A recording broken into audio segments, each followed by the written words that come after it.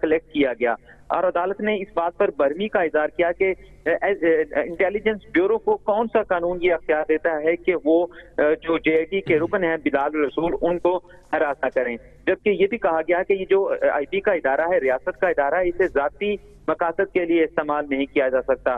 تو آئی بی کے حوالے سے جو جواب تھا، وہ جو عدالت کا حکم تھا وہ یہ تھا کہ اٹارنی جنرل جو ہیں اس حوالے سے عدالت کی معاملت کریں، جبکہ نیب کی جو ایشو تھا اس کے اوپر عدالت نے آج یہ حکم دیا ہے کہ جو عرفان نئی منگی کے خلاف کارروائی ہو رہی ہے وہ جب تک جے آئی ٹی کا معاملہ چل رہا ہے وہ زیر التوا یا تعطل کا شکار رہے گی۔ جی ٹھیک، لیکن اصل اب دیکھیے عمران آپ کا بہت شکریہ، بڑا ایک لیکن سر کچھ ایسی ہی شکایات تو دوسری فریق کو بھی ہیں، واضح الزام بھی کہتے لگایا ہیں ہمارے گیا تھا فون ٹیپ کیے جا رہے ہیں کہ وزیر اعظم ہاؤس کی طرف سے کہ جے آئی ٹی ان کو فون ٹیپ کر رہی، اور سپریم کورٹ نے اس بات کا کوئی نوٹس نہیں لیا۔ یہ بہت سنگین الزام تھا، اور جے آئی ٹی کے حوالے سے جو دوسرے الزامات ہیں، دیکھیے پہلی بات تو یہ آغاز ہی میں ڈی این اے کے مسئلے پیدا ہو گئے کہ وہ واٹس ایپ کال کس نے کی تھی، پھر فیس ٹائم جو آئی فون پہ کال کس نے کی تھی، اور کس طریقے سے ان کے نام چنے گئے تھے، یہ ساری باتیں اب ان کی کوئی وضاحت نہیں کی گئی۔ تصویر لیک کا جو ذمہ دار ہے اس کا نام نہیں بتایا گیا، اور جو متعین الزام لگائے گئے اٹارنی جنرل کے جواب میں سپریم کورٹ کے فاضل جج حضرات نے ان کا کوئی نوٹس نہیں لیا، اور انہوں نے دیکھیے آئی بی کے بارے میں اور ایس سی سی پی کے بارے میں بہت سخت جو ہے لہجہ اختیار کیا۔ دیکھیں یہ جو مملکت کے جتنے ادارے ہیں ان کا احترام اور ان کے وقار کو ملحوظ رکھنا ضروری ہے۔ کسی بھی ادارے کا جو قومی ادارہ ہے جب تک کوئی جرم ثابت نہ ہو جائے آپ اس کی بے توقیری نہیں کر سکتے، اور جب اس کی بے توقیری ہوتی ہے تو پھر اس کی مملکت جو ہے اس میں ذوف آتا ہے، تو اس ادارے کا اپنا مورائل بڑا نیچے چلا جاتا ہے، اپنا مورائل نیچے ہوتا ہے، کارکردگی متاثر ہو سکتی ہے۔ دیکھیے بات یہ ہے کہ جو ریمارکس دیے جا رہے ہیں مسلسل، اور جو نہال ہاشمی کے معاملے میں ریمارکس دیے گئے تھے، اس سے میں تو جتنے بھی لوگوں سے گفتگو کرتا ہوں، ہمارے کئی جج حضرات سابق ہیں ان سے، کچھ سینئر قانون دانوں سے، وہ ریمارکس جو ہیں وہ کافی ان کے اثرات جو ہیں منفی محسوس ہوتے ہیں، اور اکثر یہ بات کہی جاتی کہ فاضل جج صاحبان کو ریمارکس دیتے وقت بہت احتیاط کرنی چاہیے، پھر کوئی ایسا لہجہ اختیار نہیں کرنا چاہیے جس سے غصہ ٹپکتا ہو، جس سے ناراضگی کا اظہار ہوتا ہو، جس سے کسی فریق پر کوئی بہت جنجلاہٹ سی معلوم ہو رہی ہو۔ پہلے ایک بات سن لیں، یہ ساری باتیں جو ہیں یہ تقاضا کر رہی ہیں، یہ بہت احتیاط کا تقاضا کر رہی ہیں، اور ہم یہ توقع رکھیں گے کہ یہ احتیاط جو ہے ملحوظ خاطر رکھی جائے۔ ٹھیک، فواد چوہے صاحب نے باہر آ کے یہ بات کی، انہوں نے کہا جی یہ جو ڈیٹا کلیکٹ کیا گیا یہ الیگل طریقے سے کلیکٹ کیا گیا، اور غیر قانونی طریقہ کار اختیار کیا آئی بی نے۔ کلیکٹ کرنے کے بعد جو سوال سپریم کورٹ نے پوچھا کس شخص کو دیا، وہ تھے حسین نواز صاحب، انہوں نے اس ڈیٹے کی روشنی میں الزامات کا تعین کیا اور اس پر مبنی ایک پٹیشن ڈال دی سپریم کورٹ میں۔ کہنے لگے یہ تو ان کے جو قانونی ٹیم تھی ان کی، انہیں یہ بتانے سے قاصر رہی کہ جناب آپ خفیہ ڈیٹے کی بنیاد پر پٹیشن نہیں ڈال سکتے، سپریم کورٹ آپ کو پکڑ لے گی۔ تو سپریم کورٹ نے آج اسی جانب اشارہ کیا ہے کہ آپ نے کیسے یہ حاصل کیے، کیسے آپ تک یہ معلومات پہنچی۔ سوال یہ ہے کہ ڈیٹا کلیکٹ کرنا تو کسی بارے میں کوئی جرم نہیں ہے بظاہر۔ اگر میرے کوئی قوائف جمع کرتا ہے، کوئی میں نے کہاں پڑھا ہوں، کہاں کام کیا ہے، کس ادارے میں رہا ہوں، تو اس میں کوئی جرم نہیں ہے۔ کوئی خفیہ معلومات میرے بارے میں لینا یا میری ذاتی زندگی میں جھانکنا وہ تو غلط ہو سکتا ہے، جہاں تک ہماری انڈرسٹینڈنگ ہے۔ اور اگر کسی شخص کی معلومات ہوتی ہیں کہ جو جے آئی ٹی کے لوگ ہیں، ان کو یہ کون ہیں، ان کا پس منظر کیا ہے، اس کو معلوم کرنا کوئی جرم نہیں ہے۔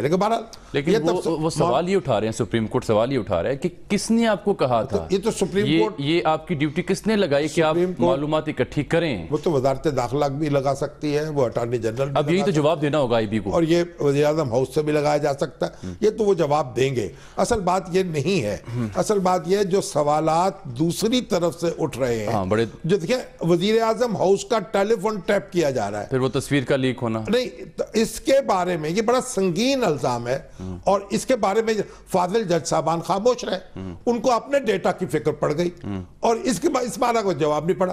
اور ان کو تو ماشاءاللہ جو ہمارے جج صاحبان ہیں دنیا ان کو جانتی ہے, ان کا ایک ریکارڈ ہے, ان کی ایک اپنی ایک کریڈیبلٹی ہے, ان کا ڈیٹا کو کلیکٹ کر بھی لے گا تو کیا کرے گا. تو یہ بات دیکھیے, ہمیں چیزوں کو صحیح تناظر میں دیکھنا چاہیے اور قوم کو صحیح طریقے سے اعتماد میں لینا چاہیے. اب ایک اور اینگل بھی تھا آج کی ریمارکس میں, وہ اینگل تھا جب جسٹس اعجاز صاحب نے یہ فرمایا کہ کچھ لوگ میڈیا کے ذریعے اثر انداز ہونے کی کوشش کر رہے ہیں. اور دوسرا جو کمنٹ تھا وہ جسٹس عظمت سعید صاحب کا تھا, انہوں نے فرمایا کہ میڈیا اور حکومتی نمائندے منظم مہم چلا رہے ہیں. دیکھیے بات یہ ہے کہ ہم تو بار بار عرض کر چکے کہ جب سے مقدمے کی سماعت شروع ہوئی ہے کہ اس پر اظہار خیال روک دیا جائے, اس پر تبصرے روک دیے جائیں, فاضل جج صاحبان نے اس کا کوئی حکم نہیں دیا. اور جب اظہار خیال کریں گے مختلف سیاسی جماعتیں, تمام کا ریکارڈ کٹھا کر لینا تو وہ اپنا دباؤ بڑھانے کی کوشش کریں گے. بالکل. میڈیا جو اظہار خیال کرے گا بہت نہیں کس بات پر دباؤ.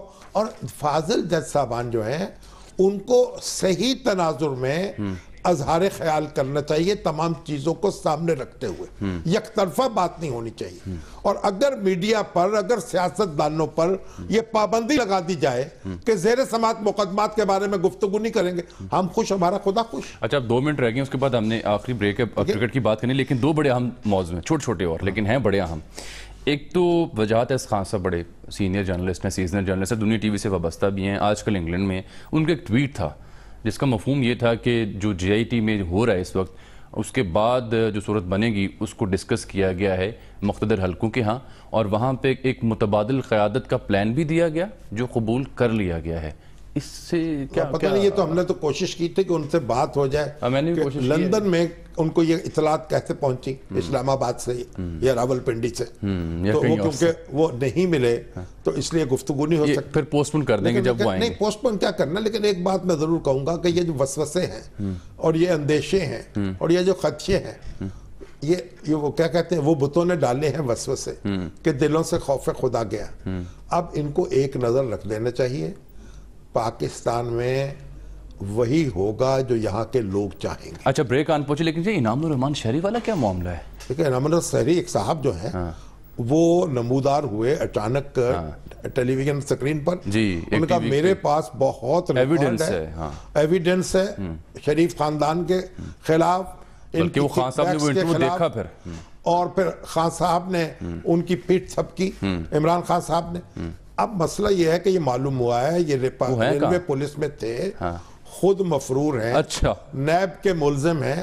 2007 میں پرویز مشرف صاحب کے دور میں ان کو اپنے ذرائع آمدن سے زیادہ اثاثے رکھنے کے جرم میں ان پر مقدمہ قائم کیا گیا. یہ بھاگ گئے, انٹرپول ان کے ریڈ وارنٹ جاری کر چکی ہے. تو اگر یہ تشریف لائیں تو بہت اچھی بات ہوگی. وہ اگر آپ اس میں وہ اپنا لچ تلنا چاہتے ہیں کہ ان کا مقدمہ ختم ہو جائے, حیرت کی بات ہے. ایک طرف رحمان ملک صاحب ہیں ہمارے, اپنی آف شور کمپنیاں بھی موجود ہیں, یہاں شہادت کے لیے بلائے جا رہے ہیں. ابھی تو انہیں 23 تاریخ کو پیش ہونا ہے. تو بات اصل میں یہ کہ یہ بہت پر اسرار باتیں ہو رہی ہیں اور پر اسرار جو طریقے سے کوئی پر اسرار معاملات جو ہیں وہ ہم دیکھ رہے ہیں, کہ سرسراہٹ ان کی محسوس کر رہے ہیں, کچھ نہ کچھ ہو رہا ہے. لیکن دیکھیے ہونا کیا ہے, جب سورج نکلے گا تو سب کچھ بھی نہیں رہے گا, سب سرسراہٹ ختم ہو جائے. ایک بریک لیتے ہیں ناظرین, ملتے ہیں آپ سے اس بریک کے بعد اور پھر ذکر ہوگا ٹیم پاکستان کی شاندار فتح کا.